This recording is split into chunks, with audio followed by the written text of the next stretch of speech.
right, so then welcome to the plane curves class today. We had proven Bézout's theorem in the last lecture, and so let me quickly recall that. Quite a simple statement.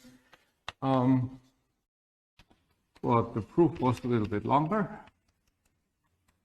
So Bézout's theorem said if we have f and g projective curves without common component, so that they have finitely many intersection points. And we had in our proof the assumption that it's over an infinite field. So I said it's not really necessary, but for our proof it is.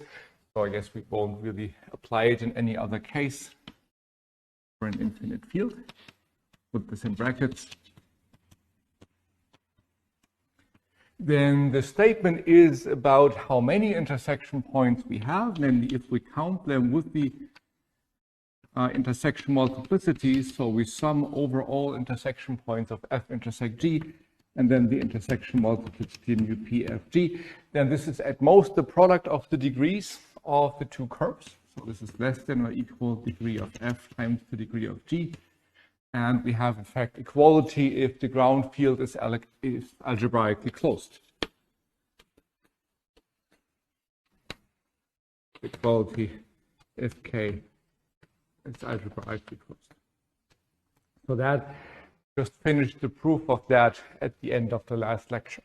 So what we want to do today is just essentially exploit that in many, many cases, and that will not just be today, but also next week. So there are many consequences of Bézout's theorem of very, very different flavors, and that's essentially the goal for today and the beginning of next week.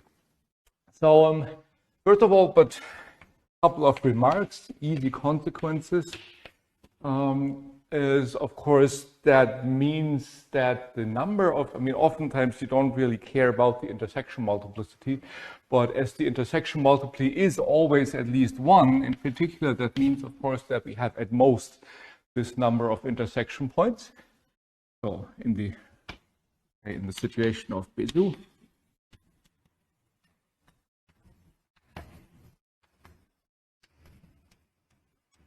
of course, that means, first of all, f and g intersect if we don't care about the intersection multiplicities in at most the product of the degree number of points. Then B, it means if K is algebraically closed, so that we have equality here, then there is at least one intersection point. So already that statement would be non-trivial. It's a consequent of Bézout. So if K is algebraically closed, so that the number in fact is non-zero on the left-hand side, there must be at least one intersection point.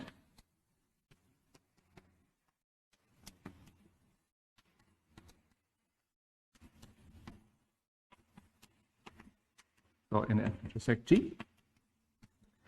And one last thing, it also means that we have a bound on any single intersection multiplicity. So that means for any point in the intersection multiplicity can be at most that number.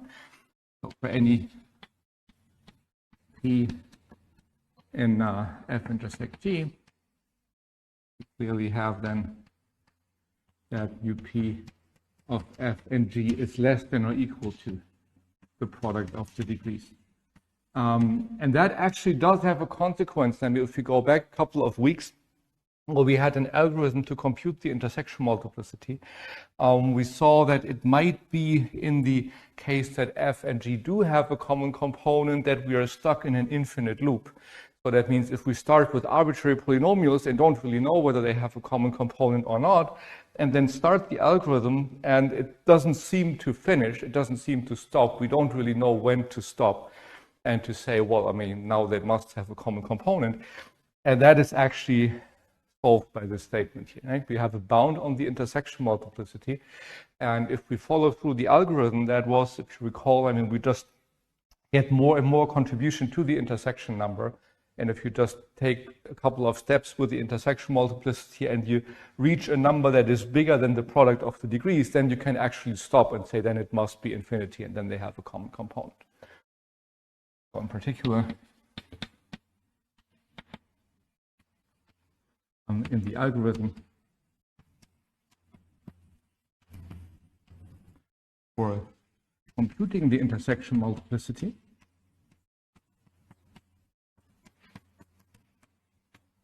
and we can stop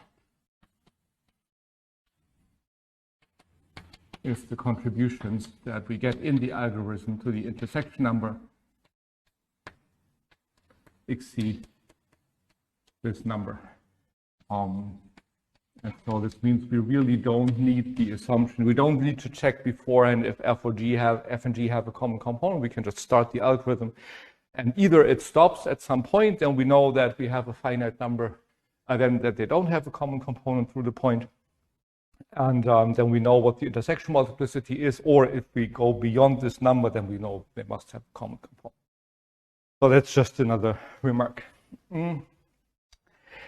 So before we come to the consequences, actually, or some corollaries, some nice applications of Bézout's theorem in the next chapter, so there's a whole chapter on that, there's one quite similar theorem that we want to do now, because it uses the same lemmas that we had last time, and so it's better to do it now, so we'll use that later. So with similar methods.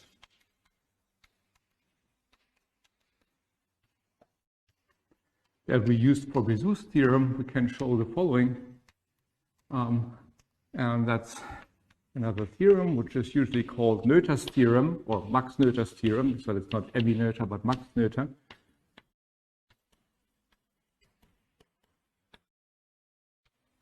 And that says the following, that goes along the style that we had also a couple of weeks ago, that for a smooth curve, we could compare ideals using intersection multiplicities, which will also be used here. And so the statement here is follows. Let me first write it down and say a little bit about the, philosophy behind that.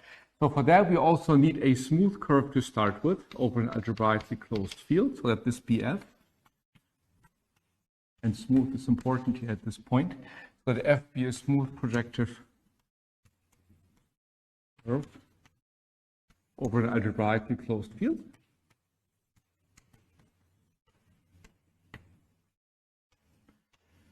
And then we have two more curves, G and H, also projective curves that don't have a common component with F. So they can have a common component among them, but not with F. So they are projective curves that have no common component with F.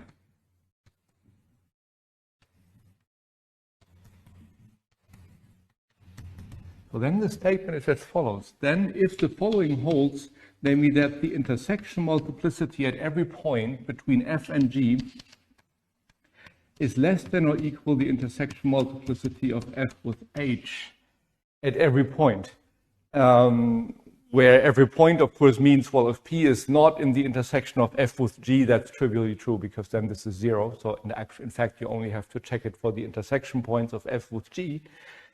So you could either write for all P and P2, but of course it suffices for all P and F intersect G, because otherwise that's clearly true. So then the following two statement holds. And so this inequality, so that was also in that statement about comparing ideals. This statement can be viewed as if, well, it looks like G was a component of H, right? So if H is a curve that has G as the component, then this would be true. And the statement is, if this numerical statement holds, then this is sort of true. Namely, we then have that there are homogeneous polynomials A and B.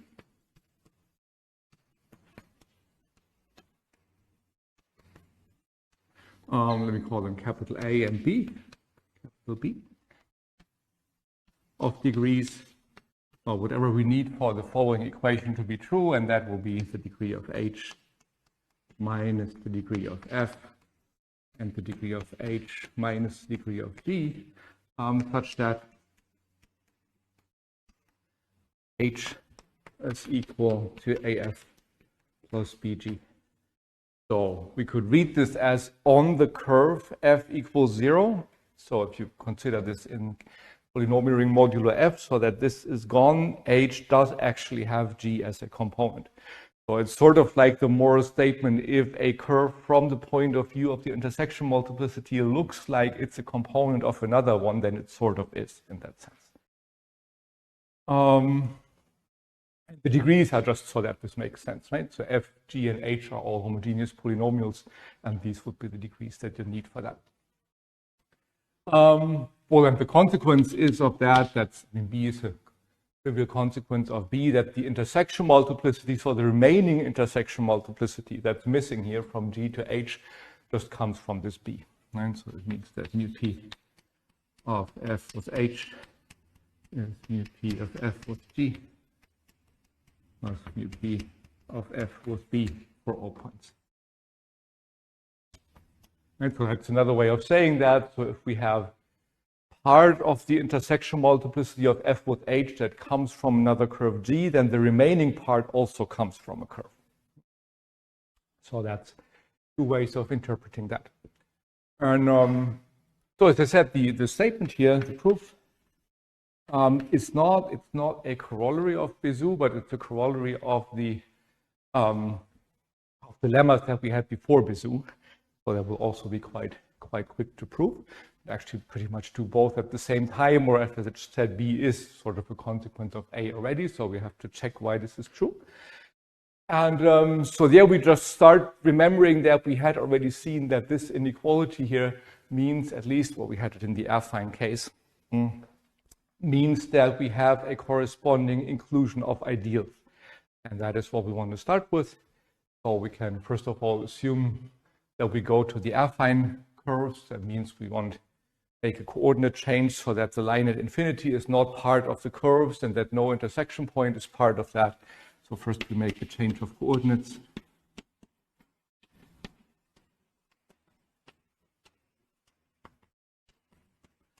So such that the line at infinity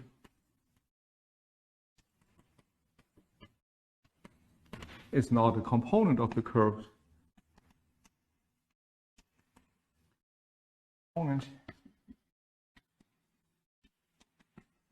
Of any of the curves, and such that also none of the intersection points is there, which means already, as we had seen last time, that then the leading degrees of the inhomogeneous parts of the curves don't have a common component.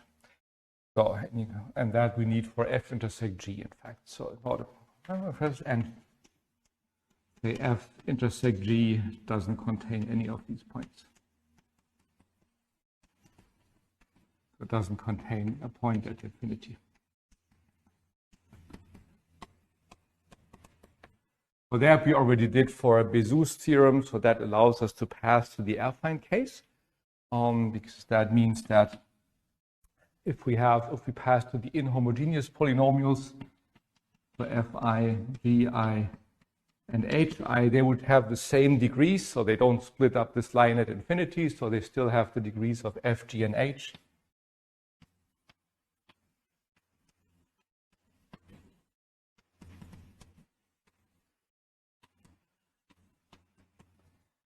And also that f and g, so if they don't intersect at infinity, that means that the leading parts of fi and gi don't have a common component.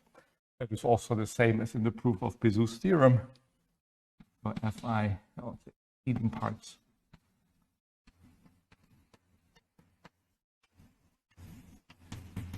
of fi and gi also, they have no common component.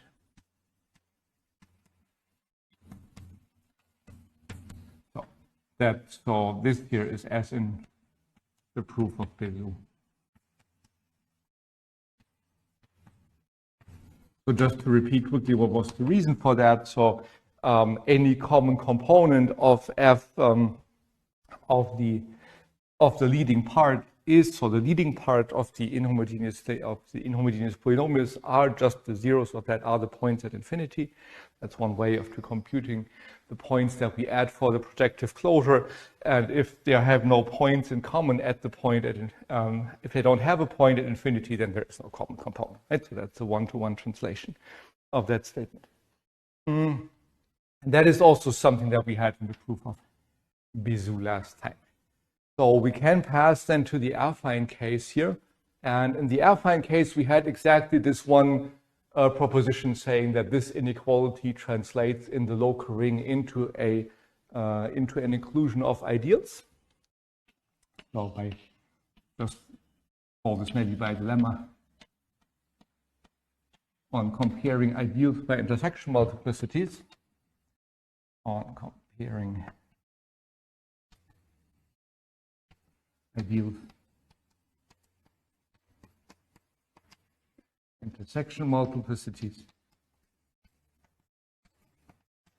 We have that this inequality here that we are given, so mu p fg less than or equal to mu p fh, that implies, and it needs that f is smooth at this point here, that the ideals have the opposite, and that's also that's always the inhomogeneous parts here.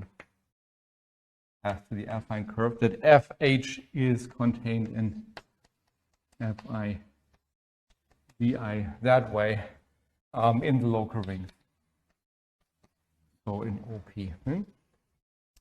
So that was one lemma that we had. So if you recall the statement there, so the way that, or the commutative algebra way to think of this was that the local ring modulo the ideal generated by f is a what I'm looking for. It's a valuation. It's a discrete valuation ring. That was what I was looking for. And so that means we know what the ideals look like, and they are parameterized by an integer, which was the intersection number. And so if we have an equality among the intersection number, we have an inequality, the corresponding inclusion for the ideals.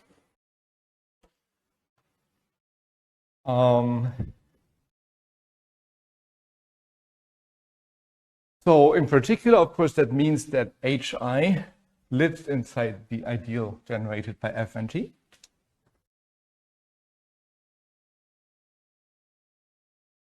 That's the main statement here. So it means hi is contained in the ideal generated by figi in OP. And we want to use now, and that's where I said we'll need the lemmas from last time. Here we had what we called lemma 1 there. And just to recall what this was, there was a statement that if we have, just write down below what it was. And we had the polynomial ring modulo f and g. So it was back there called fg, now it's figi. Was isomorphic if k is algebraically closed to the product over all the intersection points of the local rings OP modulo figi. And so that was the statement that we used to sum up the intersection multiplicities. That was the first step in the proof last time, because the dimension on the right-hand side is the sum of all the intersection multiplicities, and then we expressed it in terms of one number. And that was the statement that we had for that. Now we're using that in a slightly different way, namely if we have a polynomial hi here that lives in all OP in this ideal, then this isomorphism, of course, says that it also lives in the ideal here in the polynomial ring. So that means we also have hi lives in figi, also in the polynomial ring axy. That means that we can express it as a combination of fi and gi. So we can really write hi as sum a fi plus b gi. And actually we had another lemma last time that gave us a bound on the degree for a and b that we need in these cases. And that needed the assumption that the leading parts have no common component. So that's this part here that we could assume by a change of coordinates. And that was called lemma 2 last time. Needs that thing. and it essentially gave a bound on the degree, namely it's the bound, the degree of A and B is less than or equal to the number that you would expect, namely the difference of the degrees of F and H, of H and F and H and G, and they are the same as the one as in the inhomogeneous or homogeneous case. So the degree of H of A is less than or equal to the degree of H minus degree of F, and the degree of B is less than or equal to the degree of H minus degree of. Right? So these bounds come from that lemma. Of course, that statement alone comes already from that. And that's pretty much what we want, right? So we just have to make this homogeneous. So we homogenize this thing, make this homogeneous, so add the last variable z.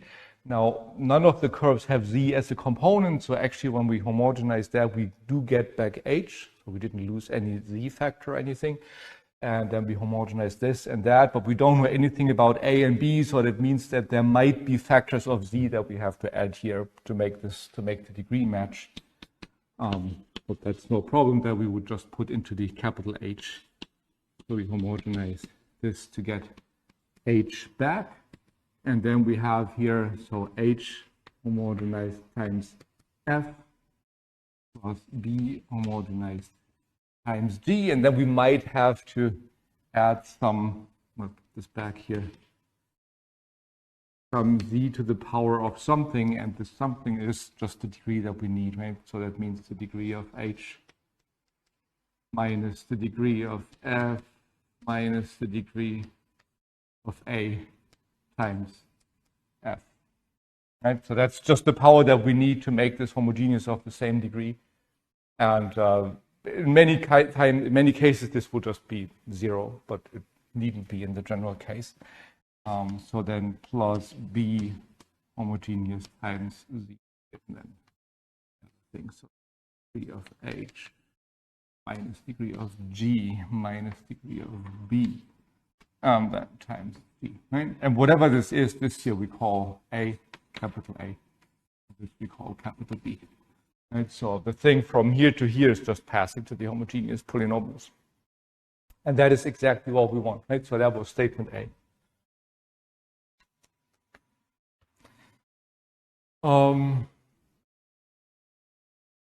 So in that sense, I mean, of course, in lemma 1 and 2 was all the work to make, and also the previous one, right? I mean, so there's 3 really non-trivial statements inside there. So first of all, is comparing ideals by intersection multiplicities, and then the lemma 1 and 2 from last time.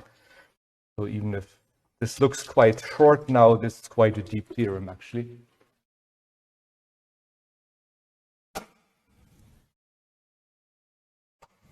And that shows part A. So as I said, B is just an easy consequence, of course, because if you plug this in for the intersection multiplicity of F and H, so for B, we then compute mu P of F and H, and we've just expressed H as AF plus BG. And we know that it only depends on the ideal, so we can subtract A times F from that. So that would be the same as mu P of F and BG. And then the intersection multiplicity is additive. So this is mu P of FB plus mu P of FB. Right? So that's just a simple consequence of A. But sometimes we just need that. So I just put this out. So you can think of that statement also as if part of the intersection multiplicity, we start with 2 curves f and g, we have some intersection multiplicity, and at all points we have another curve that always gives part of the intersection multiplicity, then the remaining intersection multiplicity comes from another curve b. So that's the statement here. And then we'll also have some applications, or could also see that this really does need smoothness, it does need algebraically closed, so it really fails in other cases. But we'll need this later on. We just have it here because it uses like these lemmas that we are likely to forget in the upcoming weeks, I guess. Right. Was there any questions here? Okay. Right. So then we come to what I announced at the beginning. So we want to give many applications of Bézout's theorem, and they are in fact of like totally different flavors. Well, it is already a very interesting theorem, and in many cases this is just a thing that one needs to know. So in how many points curves intersect. And so that is now the next chapter, so 5, which is applications of Bézout's theorem.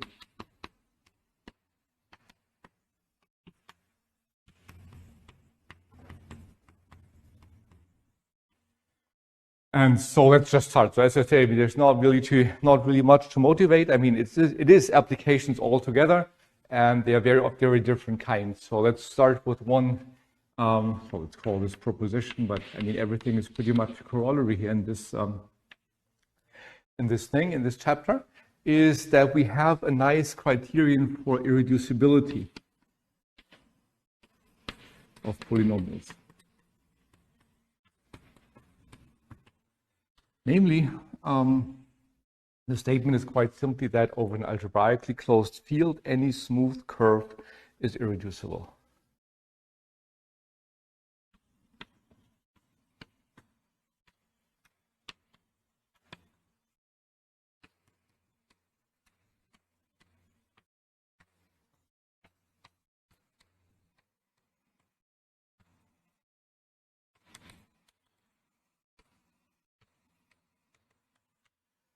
And so why this is useful is because smoothness is easy to check. That's the Jacobi criterion. There's a way to check this, quite simple. And whereas irreducibility, as we probably know, I mean, it's just the usual thing to check whether something is irreducible or prime is usually hard for polynomials. And if we are in luck and we have a smooth curve, or we know that something is a smooth curve, we already know it is irreducible. So that's why that is often nice. So this here, as I said, this is easy to check using the Jacobi criterion, where that is usually hard to check.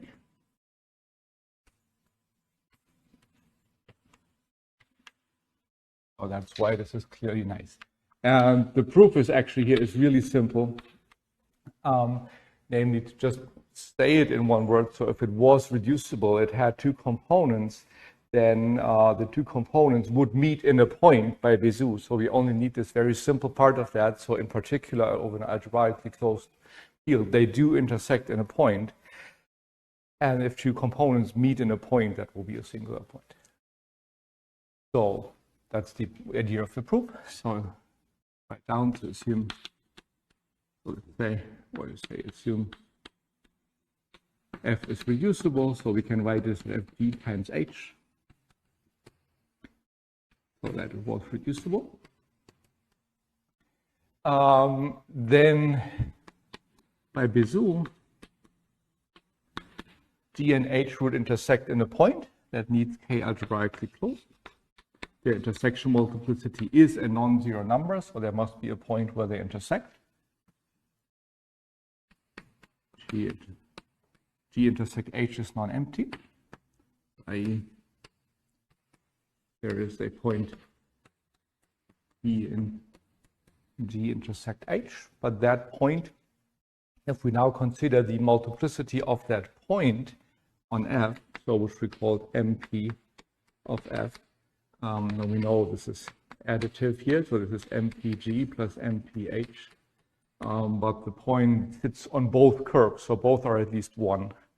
So that means this is at least 1 plus 1, so this is at least 2, and that means it's a singular point. So that's a very simple argument.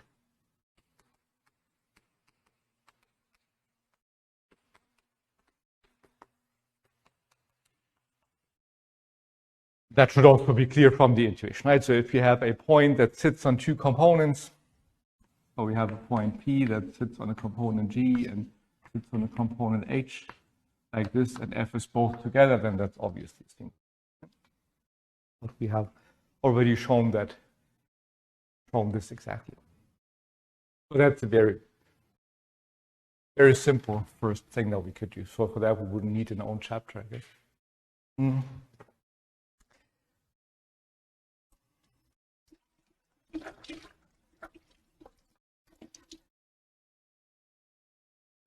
Second thing, there's a couple of statements in classical geometry. So whatever students usually think geometry is when they come from school. Like you construct whatever, triangles, lines, circles, and then intersect something, and then something happens. That can actually be used, that can actually be proven quite simple using Bézout's theorem, which one might not expect, because if you remember proofs from school that something happens in geometry, you usually need some clever constructions that you do and then figure out what's happening. But I want to do only one example of this type because it's not like the main focus, but just shows that Bézout's theorem can be used for these things. So an application, say, in classical geometry.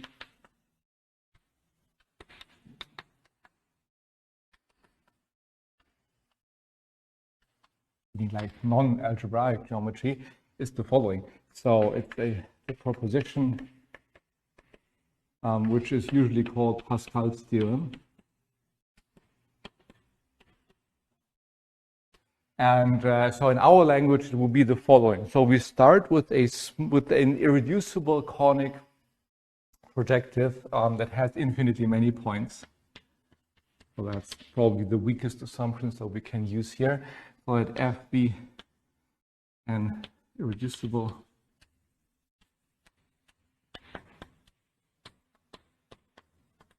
projective conic, so degree 2 curve with infinitely many points.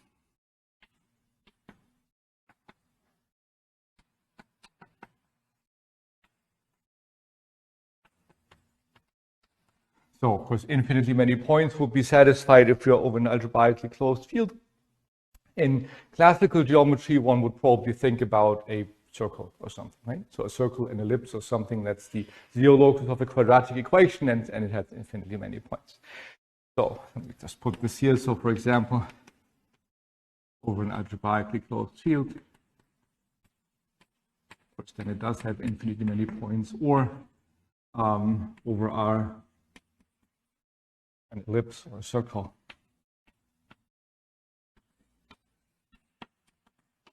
Would be fine here. So think of an ellipse, for example.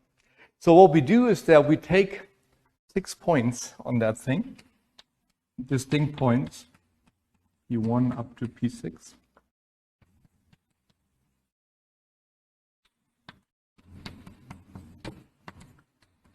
And maybe we'll have to draw a picture anyway, so let me do that to start with and then develop what we're doing in the picture. So I'll draw just an ellipse for F, and then we pick 6 points on this ellipse. You want something that looks more constructible with the standard gear, then you could think of a circle. That's also fine. And I draw these points, the 6 points, so that they follow one after each other as you go around the ellipse. That's not really necessary, but otherwise I guess the picture would become quite hard to understand. So I really don't know if that will work out at the end, but it really depends on whether I manage to draw an actual ellipse. So now let's pick 6 points. What was the lowest? Let me check that out, that this works in a nice way, I think. Right? So say here's P1, here we have P2, P3, P4. So here somewhere is P5 and P6. So we have 6 points.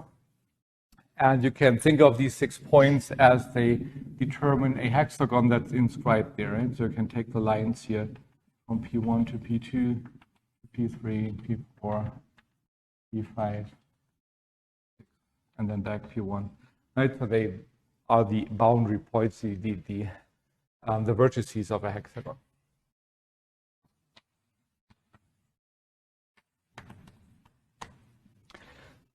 That is inscribed in that ellipse.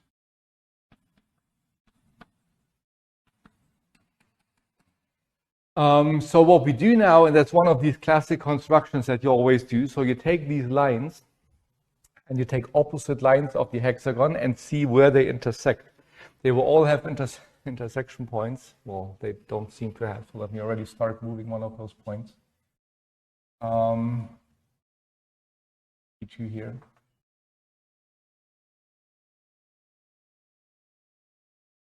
Here we have P2, and here we have P3, P4, and so on. Right, so we take opposite sides of the hexagon and extend them to lines and then check where they meet. So let's take P1, P2.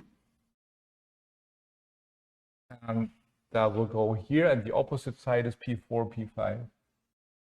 And they will intersect somewhere here. And the same we do with the others. So let's take P2, P3.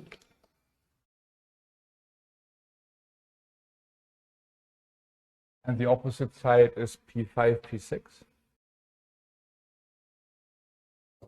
Somewhere here, they will intersect in a point. And then we have one last, which is P3, P4. And then the opposite side would be P6, P1. It's really bad because the statement is that these intersection points lie on a line. They don't here, but that's probably, I mean, that really depends on that we start with an actual ellipse. And because what I've drawn is just try to draw an ellipse, but it probably didn't manage to. Right. So like that. So these should all be lines, and I call this intersection points P and Q and R. So we said, let me say this in this way. So we take P1, P2, and then a bar on top. An overline should mean it's the line through those 2 points, as you would draw in class, you would say in classical geometry. So P1, P2, and then intersected with P4, P5. And in a similar way, you take Q is P2, P3, intersect, so no 4, but P5, P6. And then we take R, which is P3, P4, 5, but P6, P1. All right, so that's what we draw here in the picture. And so then the statement is that P, Q, and R lie on a line.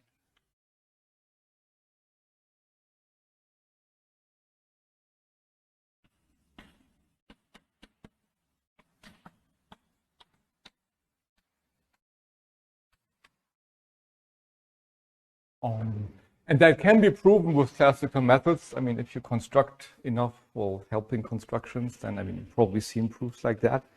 But it's also a very simple consequence of Bézout, maybe astonishingly enough. So when you see it for the first time, because the only thing that you need here is not really that we have an ellipse or a circle, but that it's any curve of degree 2.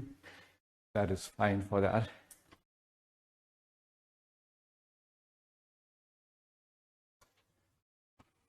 So that works as follows. So we consider two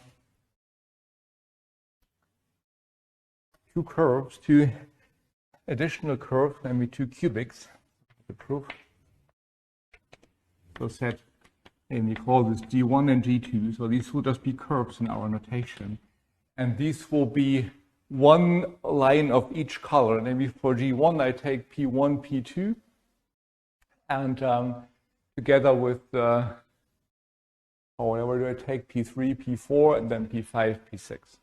That means I take P1, P2, this line, union P3, P4, union P5, P6. So union means it's, I mean, these are linear equations. You take the product of the linear equation, so that's a cubic curve. It's a reducible cubic curve. And the same we do with G2, just we take the other sides. And so there we take P2, P3, union P4, P5, union P6, P1. So that means each of the curves will have one yellow and one orange and one blue of these lines. And they are both reducible cubics.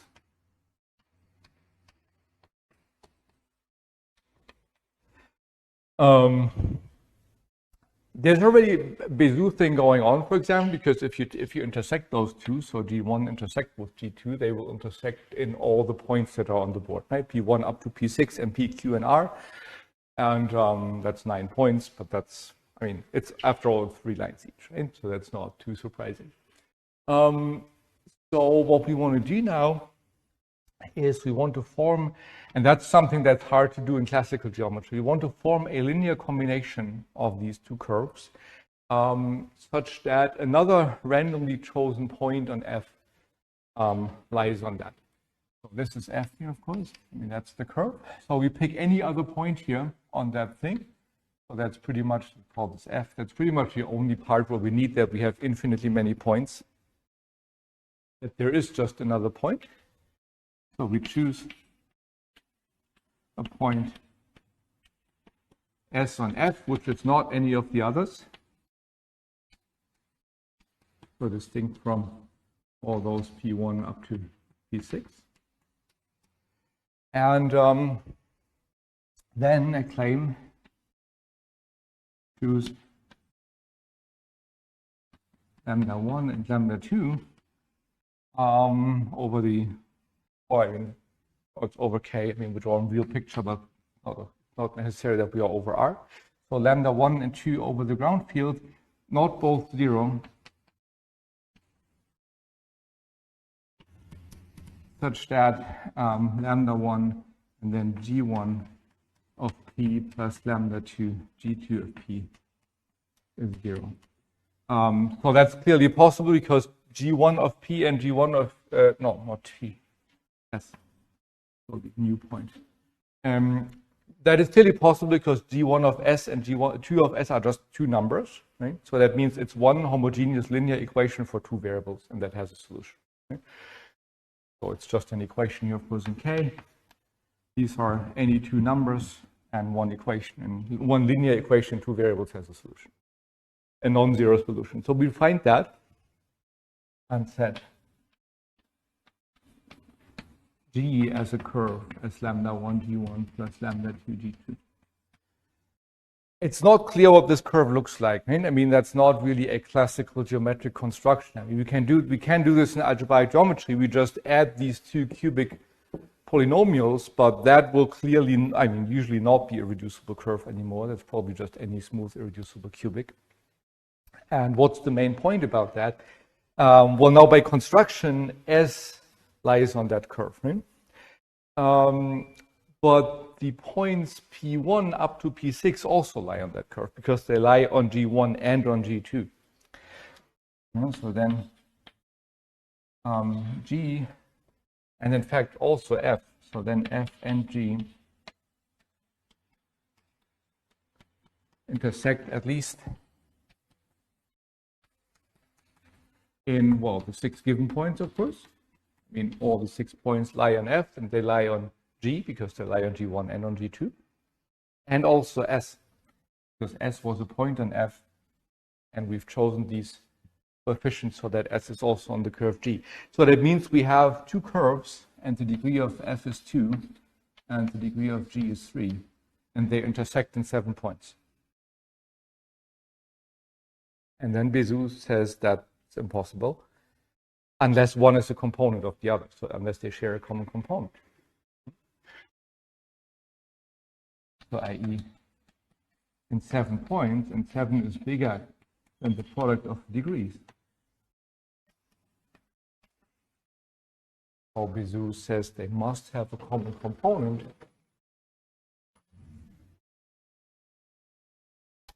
But F was irreducible, right? So that means it's just G is just F times something else, and for degree reasons, this something else must be alive.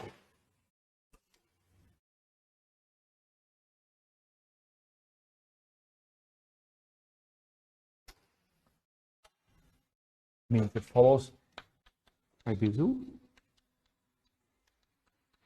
F and G have a common component.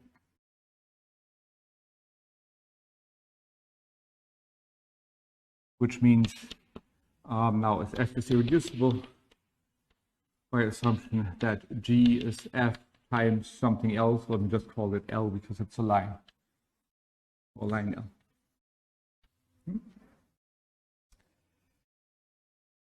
But now the points P, Q, and R, they lie on G, but they don't lie on F, right? So they must lie on L.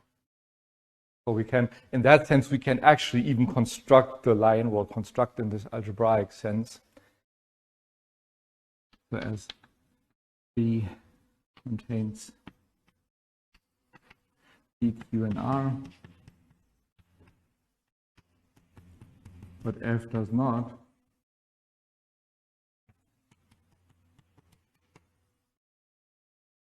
it follows from that that P, Q, and R are on this line. It'll be constructed in that way. So that's sort of the Bézout proof of this theorem. And of course, the original proof was completely different. I don't know how that worked, but I mean, there's clearly a way. There's obviously a way to show this, at least in the case of a circle or so, with standard school geometry. But that's also an easy consequence of Bézout. Right? I think it's sort of. I think it's sort of nice. I mean, either you like it or you don't. But I mean, it's not part of it. It's not really the topic of this class. But sometimes you can do things like that with Bézout. Yeah. Any questions there? Yeah. Then come back a bit to questions of a type that we might want to consider in this class. Then we talked about singular points of curves, and we want to ask how many singular points can a curve actually have. So another application that is more like in the spirit of this class, so another application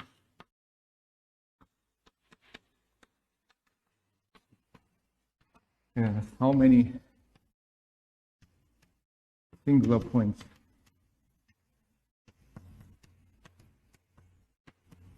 can a curve have?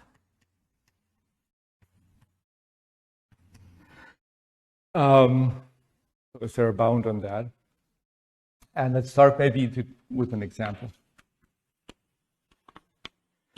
And to make this simpler, we want to start with an irreducible curve over some field. Probably usually assume that, again, it has infinitely many elements, the curve infinitely many points, and check for low degrees. I mean, obviously, if there is a bound, we would expect that it depends on the degree of the curve. So say, for an example, let capital F be an irreducible curve.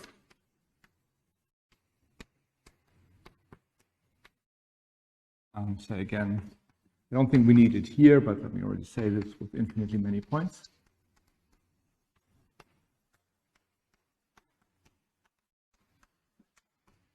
And we mean projective curves here again. I guess we'll always talk about projective curves in this chapter.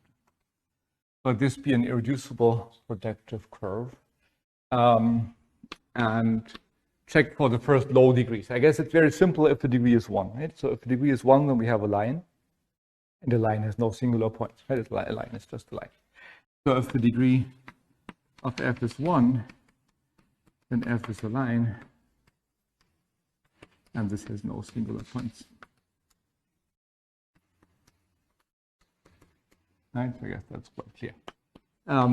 B, so for degree 2, it gets a little more interesting, but I claim again that f cannot have any singular points. Claim has again no singular points, so any irreducible conic would have to be smooth.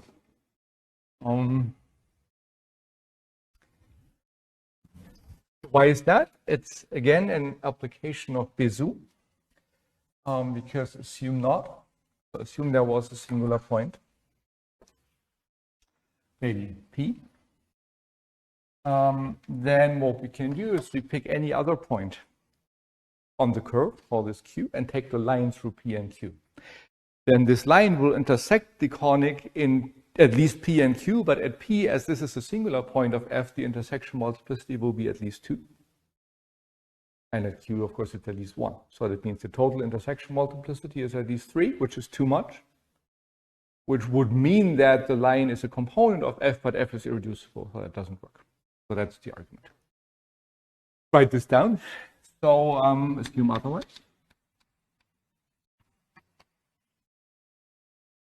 We'll say P in F is a singular point. Then we choose any other point.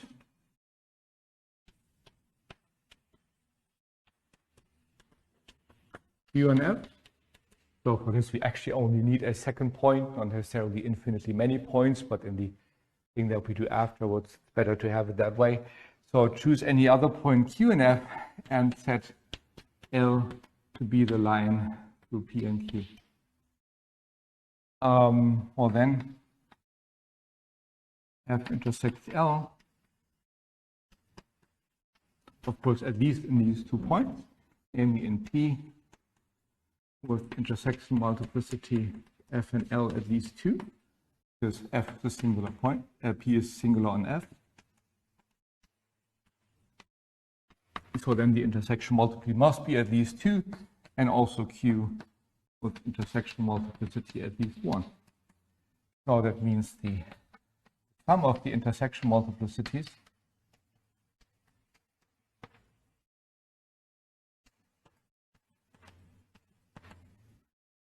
is at least 3, which is bigger than the product of the degrees, like F times deg L.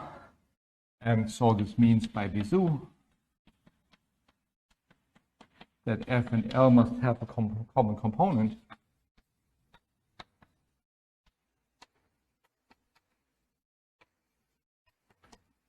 But that's impossible, right? Since F is irreducible.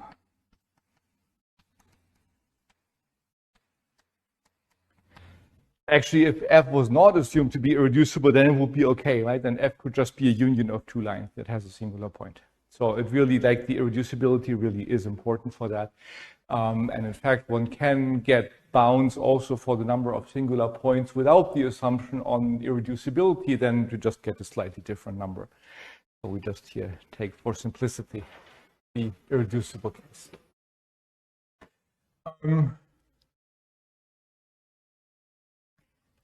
So that's for the first 2 degrees. And of course, for degree 3, we have already seen examples. I mean, there we can have irreducible curves. We can have singular irreducible curves. Right? So for degree 3, we have this example of y squared, for example, minus x squared minus x cubed. Make this projected. So put a z here. So there was this picture. So that has 1 singular point and is irreducible.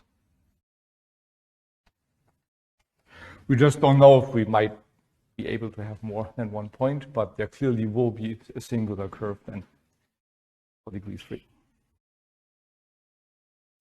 But this doesn't happen in degree 1 or 2.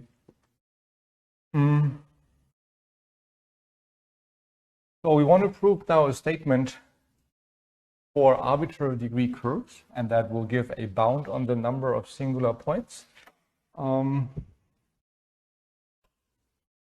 The idea is actually the same as here for the conics. Namely, if we have an arbitrary degree curve, we want to prove a bound on the number of singular points, then we will prove the bound in that way that we say, well, assume there was 1 more singular point than we allow it to have. Then we want to pick another curve which corresponds to L here that passes through all these singular points. Want to construct such a curve and compute the intersection multiplicity of this new curve with F. And then in this intersection the multiplicity at each singular point will be at least 2. We'll have more than 1 point then.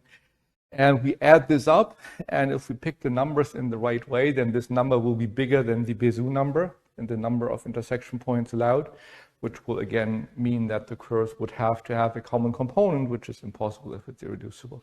So the idea is still the same. Let's say for the proof of a bound on the number of singular points,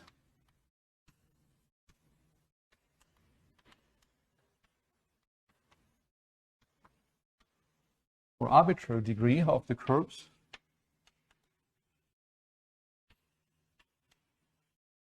dec f, the idea is still the same.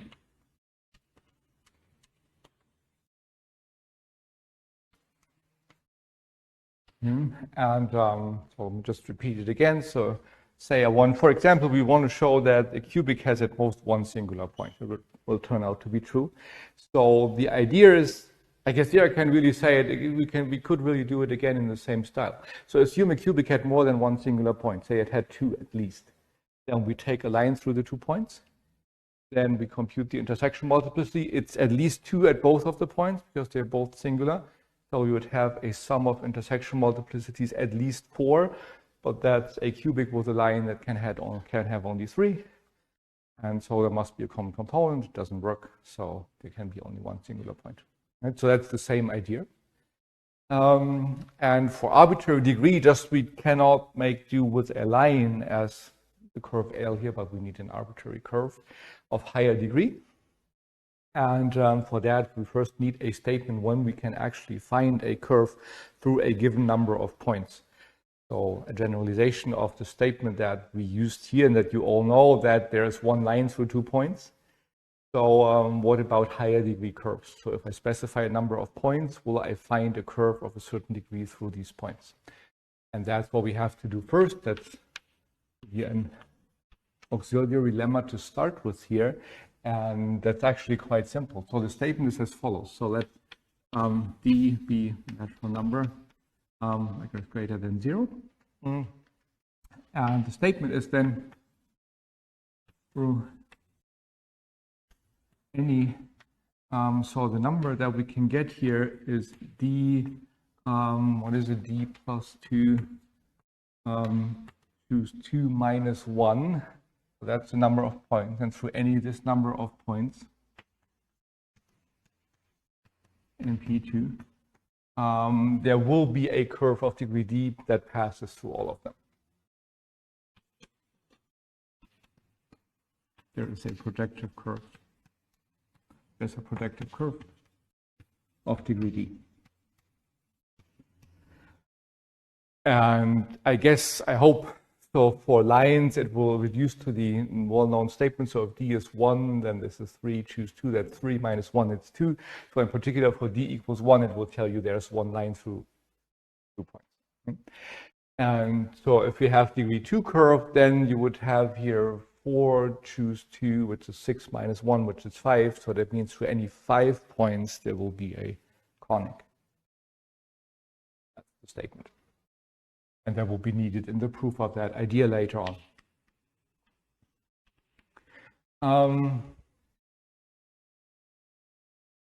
The proof is actually not hard because maybe you recognize that number. So that was just the dimension of the space of all monomials in 3 variables of degree d. So it's the degree of the dimension of the vector space of homogeneous degree d polynomials, and that's also how we will use that. So that the space of homogeneous polynomials in 3 variables x, y, z of degree d is a vector space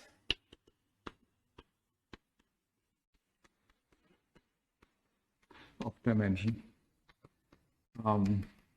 this number here without the 1, d plus 2 choose 2. So of course the basis is all the monomials, right, in x, y, and z, such that the total degree is a d. All x to the I, y to the j, z to the k, with I plus j plus k equals d.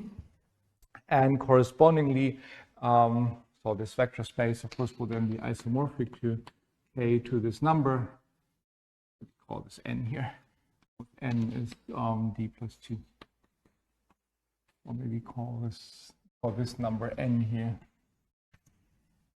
So then this will be actually, this is n plus 1, right? So this is a vector space of that dimension. And this would be a basis. And it means the coordinates of that space we could think of labeled by I, J, and K of this type. And then a point, and that corresponds just to a homogeneous polynomials. So let's call the coordinates, corresponding coordinates.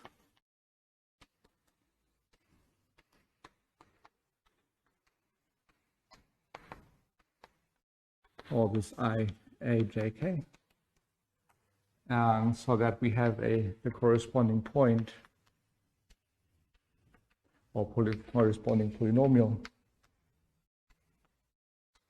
is then, of course, the sum over ijk with that sum condition, and then aijk, x to the I, y to the j, z to the k.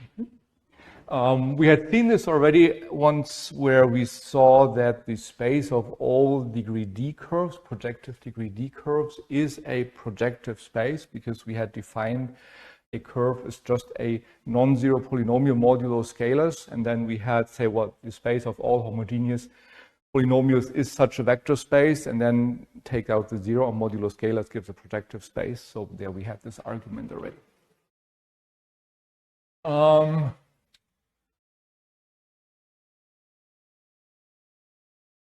So that is a polynomial or a curve if you want. Now the important point here, so the important observation is that if we have a fixed point in the plane, so it has three coordinates, x0, y0, z0, then the condition that the polynomial vanishes at the point, or in other words, that the point lies on the curve given by that polynomial, is a linear condition in these coordinates here, in the aijk. Right? So if we have a fixed x, y, z, namely the coordinates of a point, then this being 0 is a linear condition aijk. Hence, for a point P for the coordinates x0, y0, z0, and P2, the condition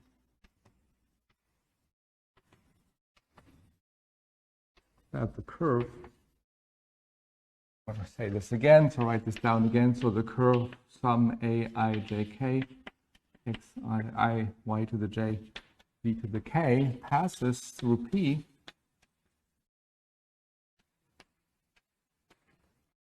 over ijk, is of course that when you plug this in we get 0, so that means it's the sum over ijk, a, ijk, and then x is 0 to the I, y is 0 to the j, z 0 to the k, that this is 0. And that is a linear condition in the coordinates a, I, j, k. And it's a homogeneous linear condition, so the right-hand side is 0, i.e. a homogeneous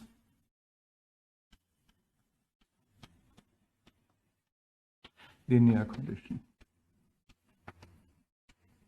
in the coordinates of this vector space, so in ijk.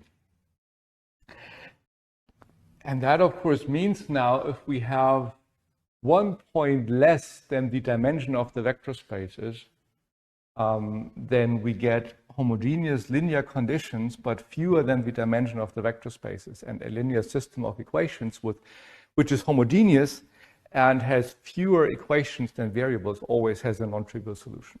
Okay, that's just linear algebra. And so that means there will be non-zero aijk, at least one, such that this holds for all of these points, and that you take as a curve. Okay? So in that sense, this lemma is really just a linear algebra statement. The condition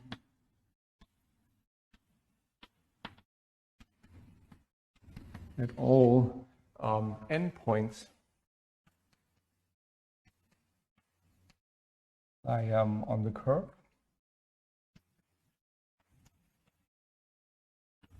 is a system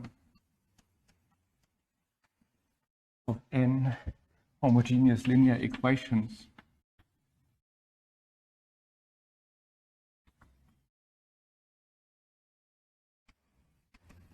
in n+1 variable.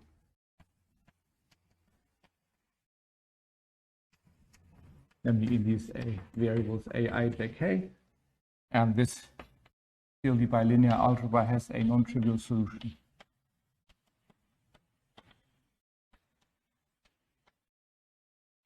Which then gives the curve.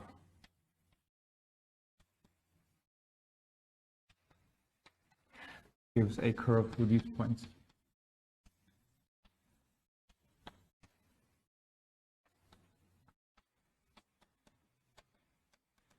And that's the statement, right? So it's really just linear algebra. So it's the observation that the space of all curves of degree d is a vector space of some dimension, and the condition that the curve passes through a point is a homogeneous linear condition in that vector space.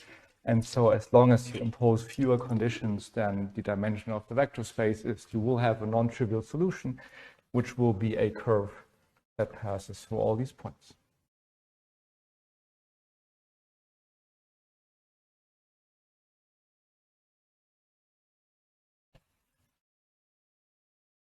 And that's the thing that we need for the main statement. So the proposition is now the bound on the singular points. Namely, so let F be an irreducible projective curve of degree d with infinitely many points.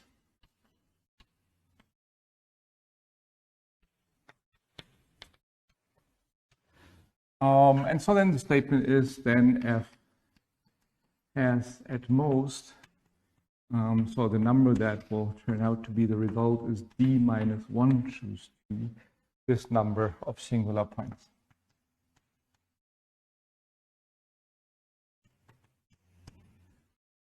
And that fits with the first degrees, right? So for degree 1 and 2, this number is 0. And for 3, it's the first time it gives a non-zero number, namely 2 choose 2, which is 1, and that was one singular point, and then it goes on like this. So it grows quadratically with d. Yeah, and so as I said, so the idea of the proof is pretty much the same as it was before in the example, and we can just now carry that out, and then it works as follows. So assume that it has more. So assume F has at least d minus 1 choose 2 plus 1 singular points. And that's already give them a name. So P1, P2, up to, well, P, whatever, like the last number, d minus 1 choose 2 plus 1. So there might be more, but we have at least this number of singular points. Then we need a couple of more points, namely d minus 3. So why the numbers are like that, it just turns out that the computation works in the end. So pick d minus 3 more points on F.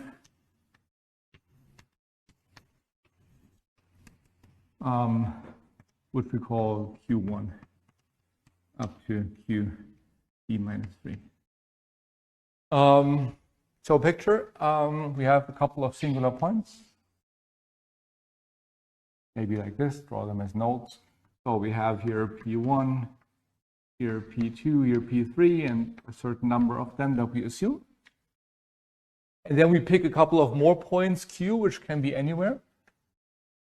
And how many of them is just given by numbers are here. And the first thing is that these numbers are chosen that if we count the total numbers of points, what is it? So then the total number of chosen points is what? So it's the number of p's, so it's a d minus 1 choose 2 plus 1. And then the q's, so we have d minus 3. We could just compute what this is, right? So that we just put this maybe on one fraction. So 2 here, then we have a d minus 1, d minus 2.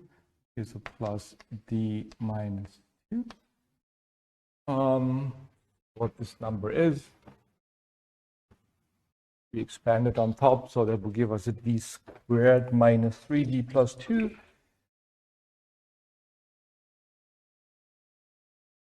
Let me check if I get the number that I expect.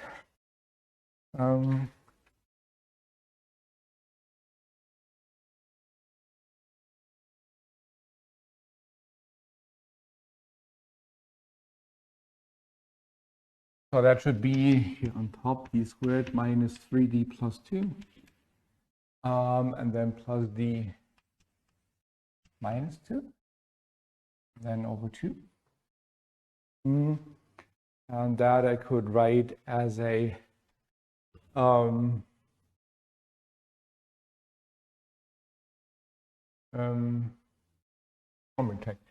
that's a d squared minus 2d. So there's already something wrong, right?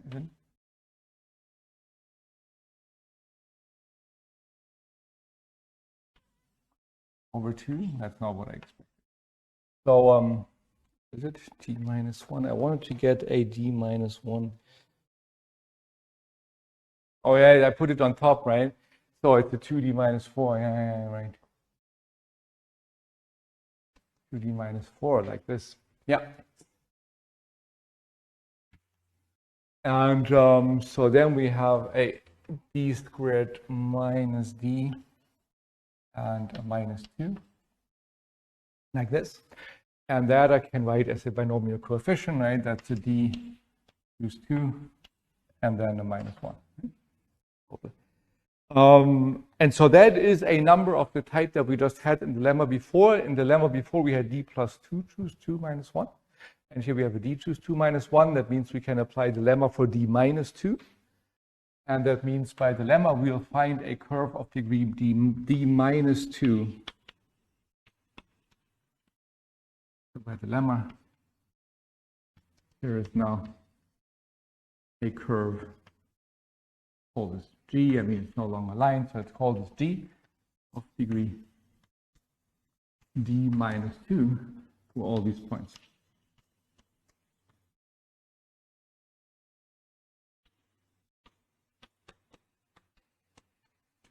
So, right in the picture, really imagine, right, what this looks like. So we have the curve g. This is f here, the white thing. And then we'll find a curve through all these points like this. So that would be g. And that has degree d minus 2. And as before in the example, we count the intersection points with their multiplicities. So then the sum of the intersection multiplicities of f and g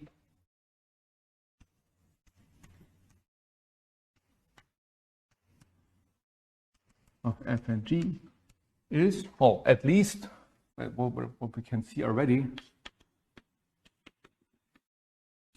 we have the points P, of which we have d, what was the number? D minus 1 choose 2 plus 1. So that's the number of P points we have. And now the statement is, of course, these are singular points, so we can count them with 2, right? So this is the number of Pi, and we have at least 2 because Pi is a singular point on F. And so all these points will count at least 2. The other will count at least 1. So we have a plus d minus 3. That's the number of Qi.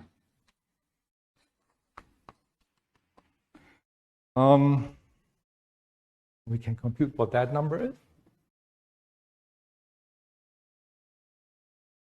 And then that should just work out as you would expect, namely that it's more than the product of the degree of the two curves.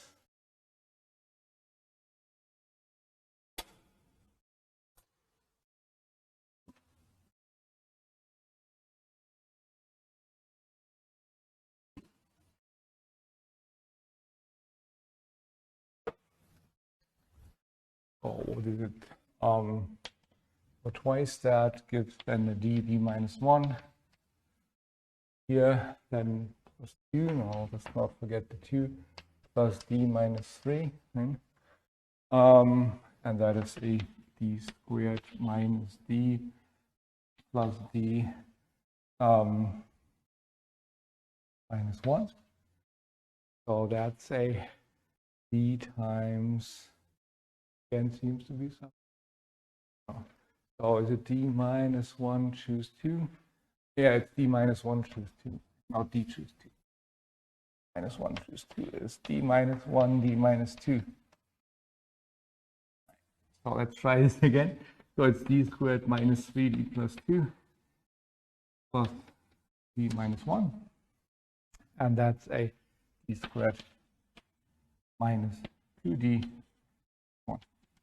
And that's d times d minus 2 is the degree of f times the degree of g plus 1. And that's more than the Bezout number. So it's strictly bigger than deg f times deg g. And again, so by Bezout, we must have a common component, but that's impossible because f is irreducible.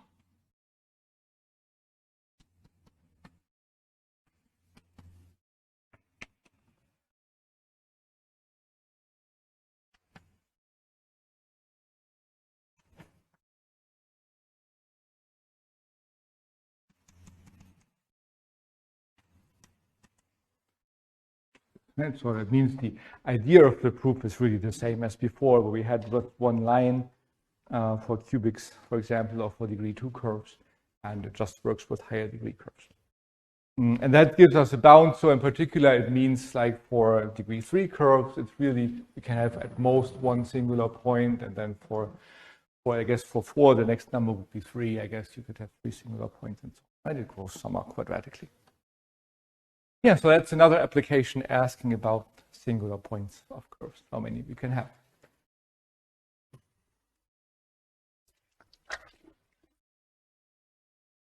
Any questions there? Okay.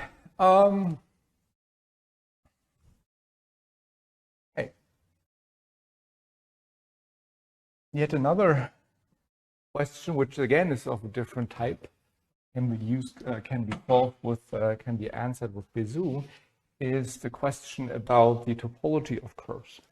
So that applies, of course, only like to the real and complex case where we have a non-trivial standard topology on those curves. But then we can also ask what like the topological type of these curves is. Then we want to reduce that to smooth curves, so that because the singular points will be more complicated. And so that means for real curves, the question would be how many components could we somehow have, right? And so how many components, not in the algebraic sense, but in the topological sense. So we've seen curves, for example, and recall that we had curves of degree 3 that looks like this, so that have 2 connected components in the standard topology over the reals, although they are irreducible in the algebraic setting. And so how bad can that be, right? So how many components could we have there? Now another application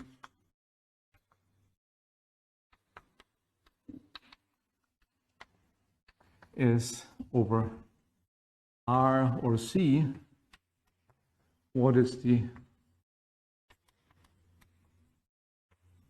topology of smooth curves? Of course, you could also ask this for non-smooth curves, but then it will get more complicated, so we will not do that. And let's just, and really like the real and the complex case are really of totally different flavor, right? Because in the a real curve looks like that. I mean, it's an actual curve, but a curve over the complex numbers is sort of a real surface. It's a complex one-dimensional thing, so a real two-dimensional thing. So that really will have a totally different answer in the real and complex case. So let's start with the probably more intuitive case of the real numbers. So let's start with the real numbers and start with some preliminary remarks. And I should, first of all, maybe I should say when we talk about topology now, of course, there will need some results from topology, which you might have or not have. So, but as well, luckily with topology, it's always, I mean, all the things, all the statements are pretty easy to imagine. I mean, sometimes they are hard to prove, but if you draw a picture, you would immediately believe that, and we'll have a couple of statements of that type that we will just take for granted here, right? So we could make this into an exact proof, but we would need more topology for that, which we don't have. So it's everything here, like about the topology of smooth curves, is more than a sketch proof. Then at the end, sketch meaning that if you put a bit of topology into that, you can make it in an actual proof. So if we start with curves over R, then let's start with the remark, what do these curves actually look like? So say let F be a smooth curve over R, projective.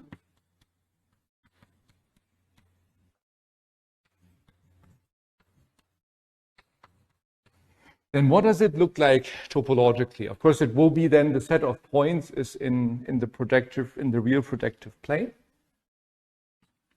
So i.e. the zero locus of that thing will be in E2 over R.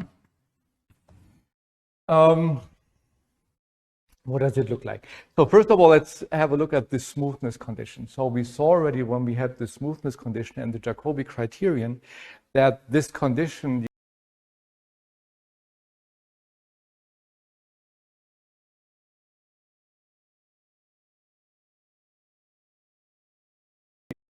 so smoothness implies,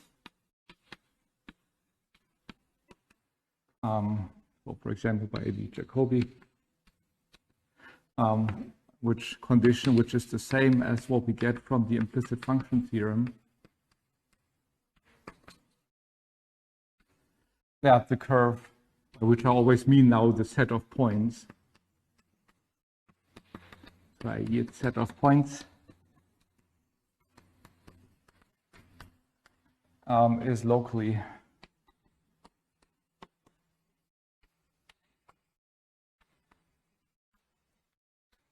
homeomorphic to a real line. And in addition, it's clearly compact because it's P2 is compact and it's a closed condition on that. So that means we will have a compact topological space that's locally homeomorphic to R. Sometimes it's called a manifold, if you want to call this like that, i.e. a one-dimensional manifold, if you have heard this term before.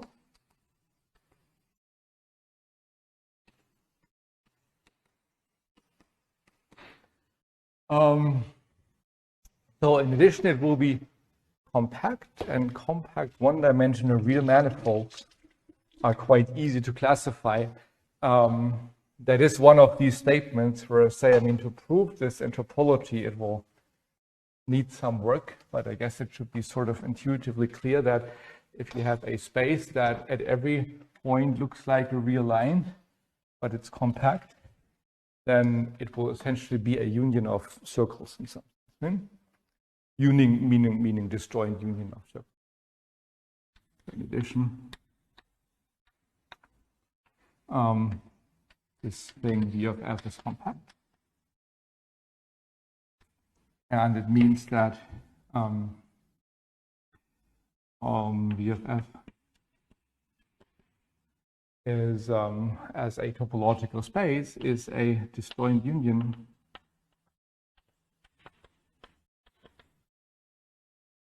of of loops essentially. So I will call them loops. That means space is homeomorphic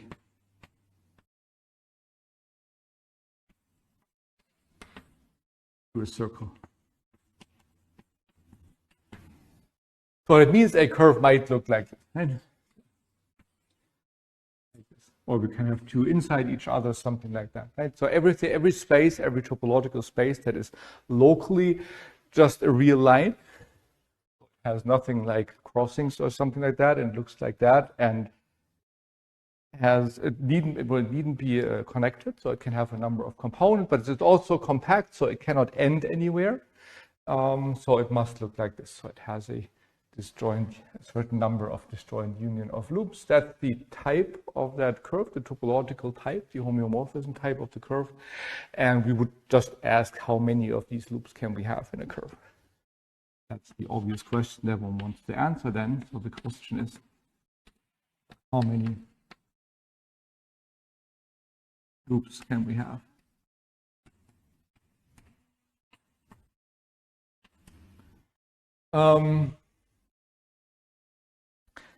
Just have 5 minutes, so let's maybe just start with the few examples in the same way, in the same spirit as we had it before with the singular points. So easy first cases.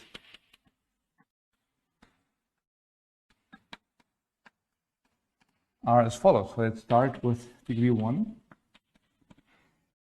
Degree 1 is a line, right? But we are in projective space, so that means the line actually closes up at infinity and becomes a circle, but just one circle. Okay? So in degree 1, the curve will look like this. And then we have one point at infinity, which is the same here. So it means we have a line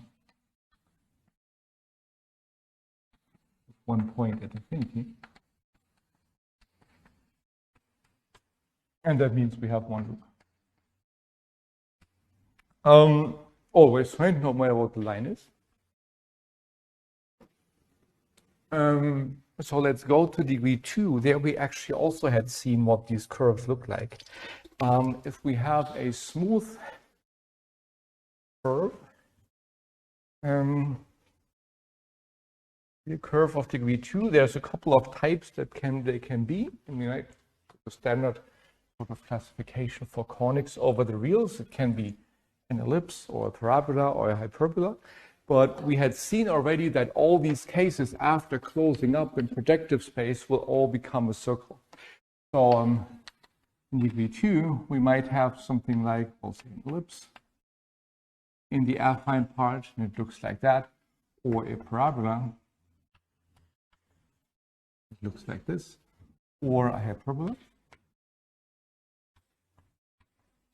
which looks like that. That could be the affine parts of that, but all of them will be closed up by points at infinity so that they become a circle. Right? So this thing has one point at infinity up there. We did this computation once. So here we have a point at infinity. And it closes here. And this has actually 2 points at infinity, one in that direction and one in that direction. So we have a point here, which is the same as this, and a point here, which is the same as that one, and that means all of them become one loop at the end.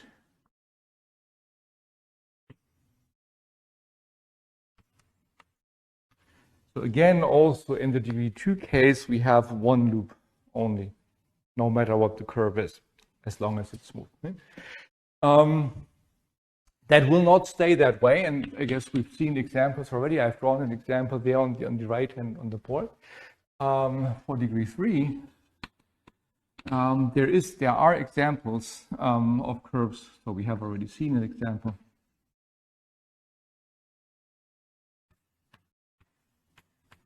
In a curve of the following type, namely just as the picture up there on the right, like this. And this is also, of course, there's a point at infinity here, and also here that closes up. So this will be 2 loops.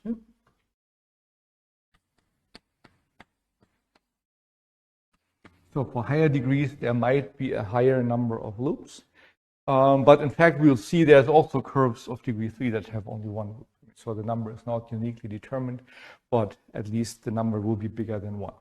And well, that's something, I guess the time is up now. So we will start like in the next lecture then with just looking a bit more how we can construct these curves with a possibly higher number of loops for low degrees, and then also get a bound on the number of loops on these curves that we can have.